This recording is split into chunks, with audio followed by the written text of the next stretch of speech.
It was the height of the pandemic. The world was isolating. The word COVID was on everyone's mind. And so for Howard Chu, the word cancer came as a shocking blow.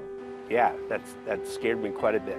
Howard had moved from Northern California to Pomona to live in a bubble with his family, but he needed a prescription refilled, so he went to see a doctor. And before he went home, he had a question. I asked the doctor, hey, what's this bump on my neck? The next thing he knew, he was staying overnight at the hospital and getting the devastating news. Mr. Chu, you have stage 4 lymphoma. Howard was diagnosed with mantle cell lymphoma, a form of the disease that's so rare it only affects 6% of non-Hodgkin lymphoma patients in the U.S. On his scan, you can see bones and lymph nodes riddled with dark spots, showing just how far his cancer had advanced. For Howard, that was a defining moment. And that's when I had the realization that, oh, this cancer is affecting my whole body. It was at this point that Howard turned to City of Hope. He met his doctor, Elizabeth Buddy, who specializes in treating lymphoma patients. I had 2 rounds of chemo at first, going the standard, I guess, traditional method. But the treatment didn't work, so Dr. Buddy decided the best thing for Howard would be to put him in a clinical trial for CAR T-cell therapy. First, Howard underwent a blood draw.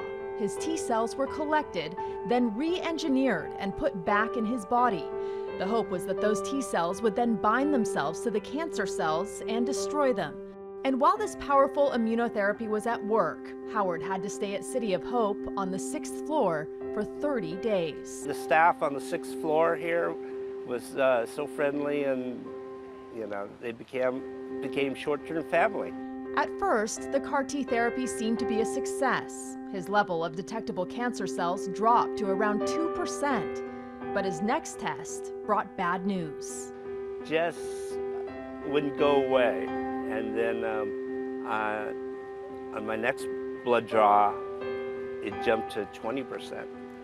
So the cancer, in other words, kind of was coming back. But there was still another reason for Howard to hold on to hope. Dr. Buddy and a team of researchers decided to give CAR T another go.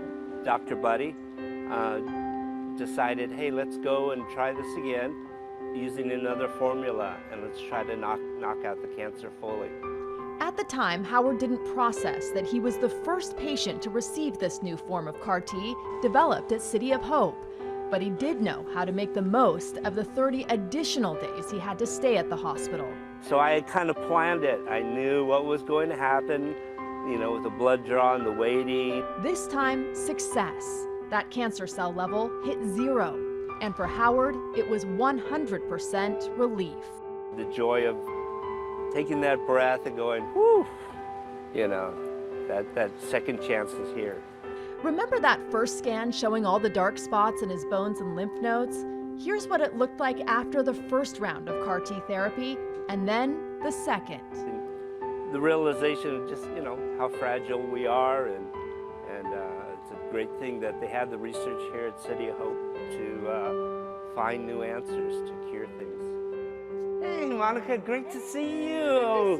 Good to see you. Yeah, thanks for... How are you? Howard still has regular appointments to make sure his health is staying on track. Yeah, Okay. I'm doing great and feeling good. That's awesome. And when he can, he heads up the elevators to the 6th floor to see the people who made sure his 60 days in the hospital were full of hope. Their strongest medicine is their staff and people that do show care.